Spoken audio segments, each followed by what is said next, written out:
السلام علیکم ورحمۃ اللہ وبرکاتہ۔ آج اللہ کے فضل سے سورۃ المائدہ کی ابتدا کی جائے گی۔ کریم رب سے دعا ہے مولا کریمہ ہمارے دلوں میں قرآن و سنت کی محبت راسخ فرما اور ہمیں پڑھنے پڑھانے اور ان پر عمل کرنے کی توفیق عطا فرما۔ اعوذ باللہ من الشیطان الرجیم، بسم اللہ الرحمن الرحیم۔ یا ایھا الذین آمنو، اے وہ لوگو جو ایمان لائے ہو، یا اے ایمان والو، اوفو، وافی کہتے ہیں مکمل اور پوری چیز کو، جیسے کہ قرآن کریم میں سورۃ الاسراء میں ہے وَأَوْفُوا الْكَيْلَ إِذَا كِلْتُمْ، اور جب کوئی چیز ناپ کر دینے لگو تو پیمانہ بھرا کرو۔ تو اوفو سے مراد ہے پورا کرو، یعنی جس طرح وعدہ کیا گیا ہو اسی کے مطابق اس کو پورا کرنے کو وفا یا ایفا کہتے ہیں۔ یہ ایمان والوں کو حکم دیا جا رہا ہے کہ پورا کرو کس چیز کو؟ بالعقود، اقراروں کو، عہدوں کو، قول و قرار کو، عہد و پیمان کو۔ عقود عقد کی جمع ہے اور اس کا لغوی معنی ہوتا ہے گرا لگانا، اور اس کا اطلاق وعدہ پر ہوتا ہے، یعنی جو دو شخصوں کے درمیان طے پائے، یعنی یہاں عقود سے مراد آپ جانتے ہیں کہ ہر وہ معاہدہ ہے کہ خواہ وہ انسان اور اس کے خالق کے درمیان ہو یا انسان اور انسان کے مابین ہو، یعنی اقراروں کو، عہدوں کو پورا کرو۔ اس کا روٹ ورڈ ہے عین قاف دال، اور عقد کے معنی ہے کسی چیز کے اطراف کو جمع کر دینے، جیسے میں نے آپ کو بتایا گرا لگانا، گرا باندھنا۔ یا ایھا الذین آمنوا اوفوا بالعقود، اے ایمان والو اپنے عہدوں کو پورا کرو، اپنے اقراروں کو پورا کرو۔ احلت، حلال کیے گئے، لام لام اس کا روٹ ورڈ ہے، اور حل کے معنی ہوتے ہے گرا کشائی کرنا، گرا کھول دینا، یعنی یہ حرام تھا اب گرا کھل گئی، یہ حلال ہو گیا، ٹھیک ہے، حلال۔ اور سورۃ المائدہ میں آیت 88 میں بھی ہے وَكُلُوا مِمَّا رَزَقَكُمُ اللَّهُ حَلَالًا طَيِّبًا، اور جو حلال طیب روزی اللہ نے تم کو دی ہے اس سے کھاؤ۔ تو کیا روٹ ورڈ ہوا؟ لام لام۔ احلت، حلال کیے گئے، لکم، تمہارے لیے، کیا چیز؟ بہیمہ، بہیمہ جو ہوتے ہیں چرنے والے جانور، ان کو کہا جاتا ہے۔ اور با ہا میم اس کا روٹ ورڈ ہے بہمہ، جیسے القارعہ تا ہاتھ ہوتا ہے نا، اس کو ہاں میں پڑھا جاتا ہے، تو البہمہ کے معنی ہوتے ہیں ٹھوس چٹان، اور تشبیہ کے طور پر بہادر آدمی کو بھی، جو ہوتے ہیں بریو آدمی، بہادر آدمی ہوتے ہیں، ان کو بھی بہمہ کہا جاتا ہے۔ اور ہر وہ حصی یا عقلی چیز جس کا عقل اور حواس سے ادراک نہ ہو سکے، مبہم ہو، کلیئر نہ ہو، واضح نہ ہو، رات کو بھی بہیم کہا جاتا ہے۔ اس کے سبب یہ ہے کہ رات اندھیرے کے سبب ہر چیز کو اپنے اندر چھپا لیتی ہے، ہر چیز مبہم سی ہو جاتی، کلیئر نہیں ہوتی۔ اور ایک قسم کی گھاس بھی ہے جس کو یہ نام دیا جاتا ہے کیونکہ اس کی جڑیں پھیلی ہوئی ہوتی ہیں اور سمجھ نہیں آتی کہ کہاں ہے۔ تو بہر طور پر یہ دلچسپی کی بات ہی میں نے آپ کو بتا دی۔ بہیمہ چرنے والے، کیا چیز؟ انعام، مویشی، جانور۔ نون عین میم اس کا روٹ ورڈ ہے، اور نام کا لفظ خاص طور پر اونٹوں پر، کیملز پر بولا جاتا ہے، اور اونٹوں کو نام اس لیے کہا جاتا ہے کہ وہ عرب جو تھے، جو عرب کنٹریز کے لوگ تھے، اس سے سب سے بڑی نعمت تصور کرتے تھے، جیسے آج کل کے دور میں ایروپلین وغیرہ، اور اس کی جمع انعام ہے۔ لیکن انعام کا لفظ بھیڑ، بکری، اونٹ اور گائے سب پر بولا جاتا ہے، لیکن ان جانوروں پر انعام کا لفظ اس وقت بولا جاتا ہے جب اونٹ بھی اس میں شامل ہو، جب اونٹ بھی اس میں شامل ہو تب. تو بہر طور پر انعام مراد مویشی ہیں، اس میں سارے جانور جو ہیں شامل ہیں جو حلال ہے. بہیمۃ الانعام چرنے والے مویشی، الا مگر ما یتلا، تلاوت کا لفظ آپ جانتے ہیں کہ ما قرآن کریم کے لیے بولا جاتا ہے، یہ قرآن کریم کی تلاوت کے ساتھ خاص ہے. ما یتلا جو سنایا جا رہا ہے، علیکم تم پر، غیر نہ یعنی سوائے، محلی حالام لام جیسے میں نے آپ کو پہلے بتایا، حلال حلال جاننے والے، حلال قرار دینے والے، صید شکار کو، کس کو؟ شکار کو. صاد یا دال اس کا روٹ ورڈ ہے. وَأَنْتُمْ جب کہ تم حرم احرام میں ہو، جب تم احرام کی حالت میں ہو، جب تم پابندیوں کی حالت میں ہو. ان اللہ بے شک اللہ تعالی یحکم، ہا کاف میم روٹ ورڈ حکم دیتا ہے، آرڈر کرتا ہے، ما یرید جو چاہتا ہے. یا ایھا الذین آمنوا اوفوا بالعقود، اے ایمان والو اپنے عہدوں کو پورا کرو. احلت لکم بہیمۃ الانعام، تمہارے لیے بے زبان جانور حلال کیے گئے. الا ما یتلا علیکم غیر محل الصید، سوائے ان کے جن کا حکم پڑھ کر سنایا جائے گا تمہیں. اور واضح حکم دیا جا رہا ہے کہ جب تم احرام باندھے ہوئے ہو تو شکار کو حلال نہ سمجھو. ان اللہ یحکم ما یرید، بے شک اللہ تعالی جو چاہتا ہے حکم فرماتا ہے. یا ایھا الذین آمنوا، اے ایمان والو، لا تحلوا نہ بے حرمتی کرو، نہ بے حرمتی کرو یعنی نہ حلال سمجھو، جائز نہ سمجھو، نہ بے حرمتی کرو. کس کی؟ شعائر اللہ. امام ابن جریر شاعر کی جب تحقیق کرتی ہے نا، وہ لکھتے ہیں کہ یہ شعیرہ بروزن فاعلہ کی جمع ہے اور معنی ہے وہ علامت جسے کسی چیز کی پہچان ہو سکے. جیسے پاکستان کا فلیگ ہے، پہچان ہے نا. اور پھر وہ فرماتے ہیں کہ جن سے حق اور باطل کی شناخت ہو سکے ان کو کہا جاتا ہے شعائر اللہ. تو اس آیت کا مطلب یہ ہوگا کہ جن احکام کو رب کریم نے اسلام کا طرح امتیاز مقرر فرمایا ہے ان کی پابندی کرو. جن حدوں کو قائم کیا ہے ان سے تجاوز نہ کرو. جن چیزوں کے استعمال سے روکا ہے ان کے قریب مت جاؤ. وَلَا الشَّهْرُ الْحَرَامَ، اور نہ شہر تو آپ جانتے ہیں مہینے کو کہا جاتا ہے حرام، حرام حرمت والے. وَلَا الْهَدْيَ، اور نہ ہی ہدیٌ اس قربانی کے جانور کو کہتے ہیں جو حرم شریف کی حدود میں ذبح کرنے کے لیے کوئی شخص اپنے ہمراہ لے جائے. وَلَا الْقَلَائِدُ، اور قلائد کہتے ہیں ان پٹوں کو جو جانوروں کے گلے میں ڈالے جاتے ہیں نا، واضح طور پر نشانی ہوتی ہے کہ یہ قربانی کا جانور ہے، پٹے وغیرہ. ٹھیک ہے، قلائد ہار پٹے مراد قربانی کے وہ جانور جن کے گلے میں بطور نشانی پٹا وغیرہ ڈالا جاتا ہے.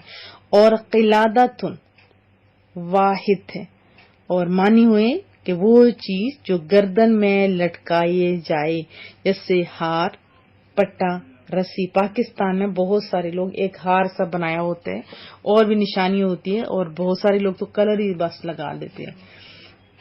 واہ اور لا نہ آمین،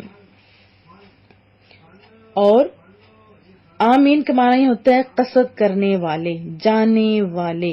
امن سے ہے، امن معنی ہوتا ہے قصد کرنا، اس میں فاعل کی جمع ہے نا. ولا آمین، اور نہ جانے والوں کی کدھر بیت الحرام، بیت کہتے ہیں گھر کو، حرام یعنی حرمت والا، عزت والا، یبتغون وہ چاہتے ہیں، طلبگار ہیں، وہ جو چاہ رہے ہیں نا وہ کچھ چاہتے ہیں، کیا؟ فضلم من ربہم، فضل کہتے ہیں یہ جو ضرورت سے زائد، یعنی بہت زیادہ، ہم لوگ کہتے ہیں نا کہ یہ ساری چیزیں اتنی نعمتیں محنت نہیں، یہ اللہ کے فضل سے ہیں، یعنی بہت زیادہ کثرت سے، من ربہم اپنے رب سے، ورضوان اور خوشنودی، اور خوشنودی۔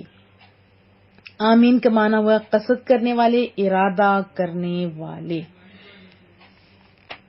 وَإِذَا اور جب حللتم تم حلال ہو، یعنی احرام جو ہیں وہ اتار دو، یعنی احرام کی پابندیوں سے نکلو، احرام اتار دو، حل یا حلو سے، حلن اس کا مصدر ہے، تو پھر کیا کرو؟ فاپس اصطادو تو پھر تم شکار کر سکتے ہو، یعنی تم پابندیوں سے باہر نکل آئے ہو تو اب تم شکار کر سکتے ہو، امر کا صیغہ ہے۔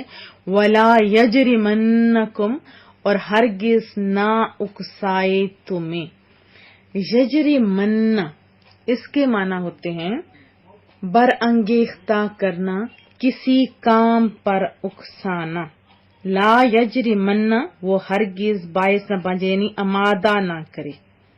جرمن اور جریمہ، جرمن اور جریمہ سے ہے، اور جرمن کا معنی ہوتا ہے گناہ کرنا، جریمہ کا معنی ہوتا ہے موٹیویٹ کرنا، برانگیختہ کرنا، کسی کو کسی کے کام کے لیے اکسانا، یعنی کسی کام کے لیے اکسانا۔ شنآن، شنآن کا معنی ہوتا ہے دشمنی، دشمنی کرنا، بغض رکھنا۔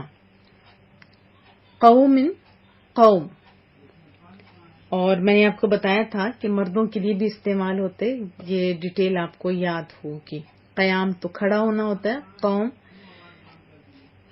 کسی قوم کی، ان یہ کہ صدوکم روکا انہوں نے تمہیں، عن المسجد الحرام مسجد حرام سے، ان یہ کہ تعتدو کہ تم زیادتی کرو، تعتدو حد سے بڑھو، زیادتی کرو۔ وتعاونوا اور تم آپس میں تعاون کرو، مدد کرو، تعاون اردو کا بھی لفظ ہے، مدد کرو، ہیلپ کرو، کس چیز میں؟ علی البر نیکی کے کاموں میں، بر میں نیکی کے کاموں میں، جو پسندیدہ کام ہوتے ہیں، جو اللہ اور اس کی رسول کی رضا والے بھی ہوتے ہیں، معاشرے میں بھی پسندیدہ سمجھے جاتے ہیں۔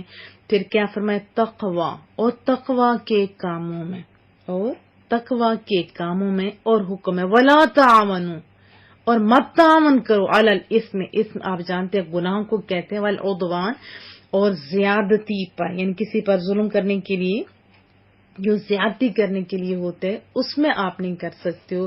واتقوا اللہ اور رب کریم سے ڈرتے رہو، ان اللہ بے شک اللہ تعالی شدید العقاب، عقاب سخت سزا دینے والا ہے۔ یا ایھا الذین آمنوا لا تحلوا شعائر اللہ نہ بے حرمتی کرو اللہ کی نشانیوں کی، ولا الشہر الحرام اور نہ عزت والے مہینے کی، ولا الہدی اور نہ حرم کو بھیجی ہوئی قربانیوں کی، ولا القلائد اور نہ جن کے گلے میں پٹے ڈالے گئے ہیں، ولا آمین البیت الحرام یبتغون فضلا من ربہم ورضوانا اور نہ بے حرمتی کرو جو قصد کیے ہوئے ہیں، یعنی جو ارادہ کیے ہوئے ہیں بیت حرام کا، مسجد حرام کا، بیت حرام کا، اپنے رب کا فضل اور اس کی رضا طلب کرتے ہیں، ان کی بھی بے حرمتی نہ کرو۔ وَإِذَا حَلَلْتُمْ فَاصْطَادُوا اور جب تم احرام کھول چکو تو شکار کر سکتے ہو۔ وَلَا يَجْرِمَنَّكُمْ شَنَآنُ قَوْمٍ أَن صَدُّوكُمْ عَنِ الْمَسْجِدِ الْحَرَامِ أَن تَعْتَدُوا اور ہرگز نہ اکسائے تمہیں کسی قوم کا بغض، دشمنی، اس وجہ سے کہ انہوں نے تمہیں مسجد حرام سے روکا تھا اس پر کہ تم زیادتی کرو، یعنی نہ اکسائے کہ انہوں نے زیادتی کی تم بھی کرو، نہیں ایسا نہیں، تم تو ایمان والے ہو نا۔ ایمان والے کیا کرتے ہیں؟ اللہ کی یہ میٹھے بول تو سنو نا، وَتَعَاوَنُوا عَلَى الْبِرِّ، وہ ایک دوسرے کی مدد کرو نیکی کی کاموں میں، وَالتَّقْوَى، اور تقوی کے کاموں میں، وَلَا تَعَاوَنُوا عَلَى الْإِثْمِ وَالْعُدْوَانِ، اور نہ باہم مدد کرو گناہ اور زیادتی پر، وَاتَّقُوا اللَّهَ، اور رب کریم سے ڈرتے رہو، إِنَّ اللَّهَ شَدِيدُ الْعِقَابِ، بے شک اللہ تعالی سخت عذاب دینے والا ہے۔ وضاحت جان لیتے ہیں، رب کریم اپنے بندوں کو، ایمان والوں کو فرما رہا ہے کہ اپنے عہدوں کو پورا کرو، چاہے انسانوں سے ہو چاہے رب کریم سے ہو۔ ایک تو لا الہ کا وعدہ ہے نا، ہم نے بھی تو کیا ہوا ہے، ہاں؟ اور پھر محمد رسول اللہ، اللہ اکبر، کہ ہم وہی کریں گے مالک جو تجھے اور تیرے محبوب کو پسندیدہ ہے۔ آپ ذرا اپنا محاسبہ کیجیے۔ تو باہر طور پر کیا فرمایا کہ اپنے عہدوں کو پورا کرو، اور ان عہدوں سے کا تعلق دینی احکام سے ہو چاہے دنیاوی معاملات سے ہو، سب اس میں شامل ہے، اور سب کی پابندی کا ہمیں حکم دیا جا رہا ہے۔ ہاں وہ وعدہ جس کے پورا کرنے سے رب کریم کی نافرمانی ہوتی ہو تو اس کو چھوڑ دینا چاہیے، اس کو پورا نہیں کرنا چاہیے، وہ پورا کرنا ضروری نہیں ہے۔ رسول اللہ صلی اللہ علیہ وسلم نے فرمایا تھا، بڑا میٹھا بول آج بھی وہ کانوں میں رس کھودتا ہے، اپنے وعدوں کو پورا کرو، جو نہیں پورا کرتے ان کے بارے میں فرمایا عہد شکنی کو منافقت کی علامت قرار دیا۔ آپ تو مومن ہو نا، آپ تو عہد شکنی نہیں کرتے، آپ تو بہت اچھے ہو نا۔ اور اخلاق کا کتنا بہترین درس 2 لفظ میں کہہ دیا، کاش ہم سمجھیں بھی اور اس پر عمل بھی کریں۔ پھر احکام الہی کا ذکر شروع ہو رہا ہے، جن کی تعمیل کا وعدہ ہر مسلمان اسلام قبول کرتے وقت ہر بندہ اپنے رب سے کرتا ہے۔ پہلا حکم تو یہ ہے کہ ان جانوروں کے علاوہ جن کا ذکر آگے آ رہا ہے، جیسے دوسرے مویشی تمہارے لیے حلال ہے۔ اصل میں یہ تھا، مشرکین عرب جو لوگ تھے ان کے کچھ باطل عقائد تھے، فاسد خیالات تھے، کچھ چیزیں بس اپنے اوپر حرام کر دیتے تھے جیسے بحیرہ وغیرہ، اور کچھ بطور سزا بھی اسرائیلیوں پر حرام کر دیے گئے تھے۔ تو فرمایا کہ جن کی حرمت شریعت میں بیان ہوئی ہے، ان کے علاوہ تمام چوپائے جتنے مویشی ہیں سب کے سب حلال ہیں۔ یہ کون کہہ رہے ہیں؟ رب۔ اس میں کفار کا رد ہے، وہ لوگ بتوں کے نام پر جو چھوڑتے تھے، جیسے بحیرہ صاحبہ میں نے آپ کو بتایا، وہ پھر حرام سمجھتے تھے۔ حرام وہ نہیں ہے، حرام وہ ہے جس کو اللہ حرام قرار دے، حرام وہ جس کو رسول اللہ بتا دے۔ سمجھ آئی کہ کیا پتہ چلا کہ حرام صرف وہ ہے جسے اللہ اور اس کے رسول حرام فرما دیں، اور حلال کے لیے خاص دلیل کی ضرورت نہیں۔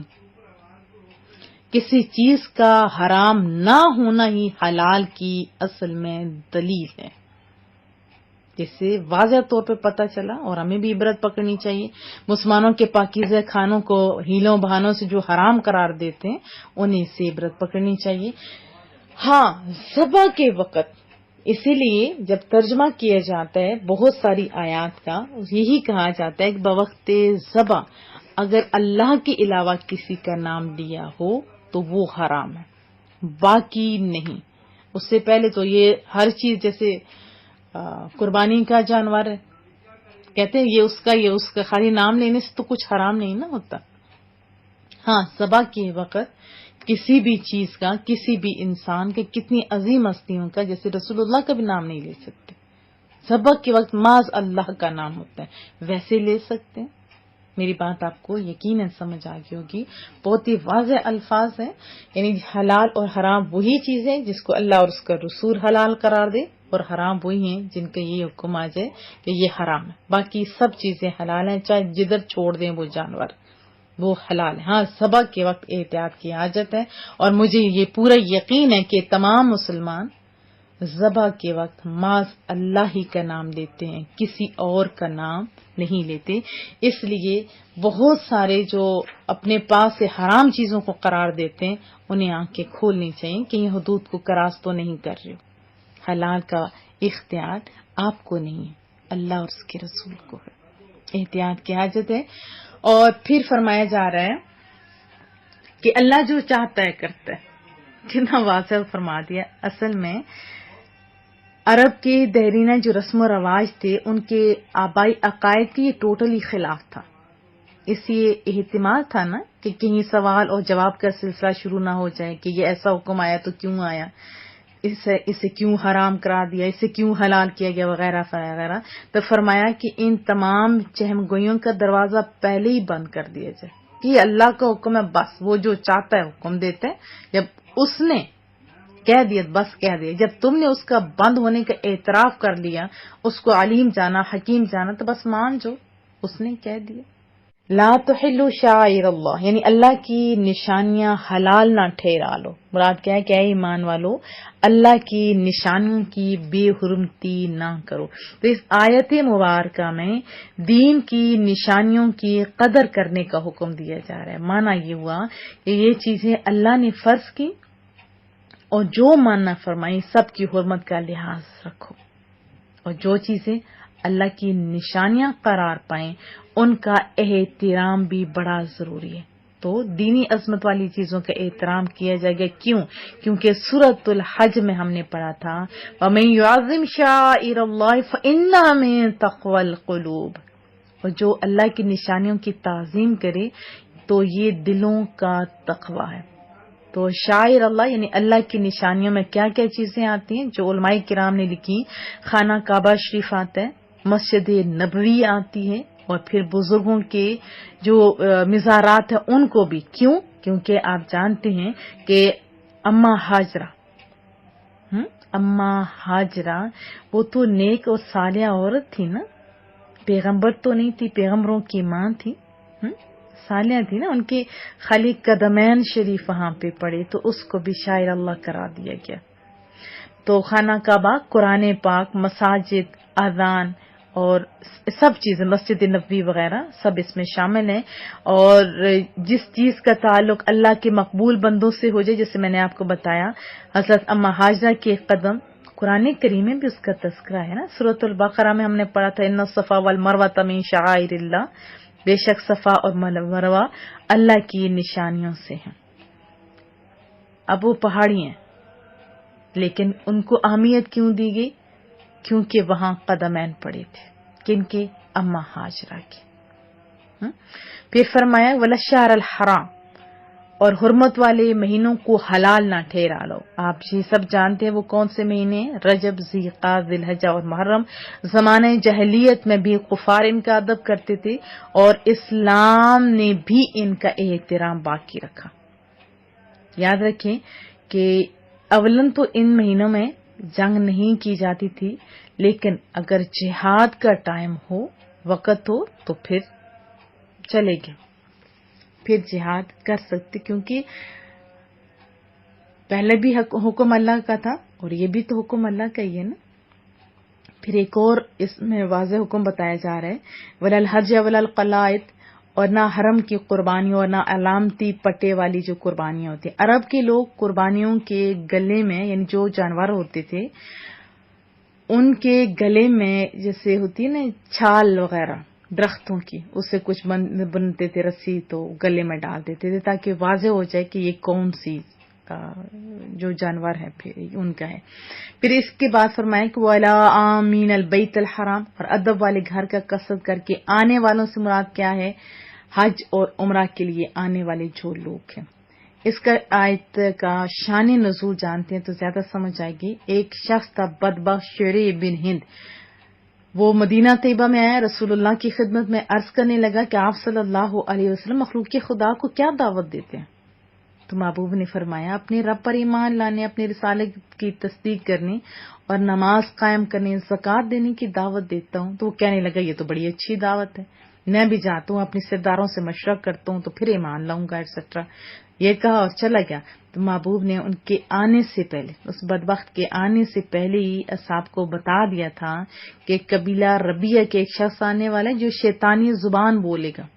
اور جب یہ شخص بد قسمت جانے لگا تو محبوب نے فرمایا کہ کافر کا چہرہ لے کے آیا تھا، بدبخت اور غدار بد عہد کی طرح پیٹ پھیر کر چلا گیا، اور یہ اسلام لانے والا نہیں ہے. محبوب تھے نا، اللہ نے تو بہت کچھ عطا کر رکھا ہے اپنے محبوب.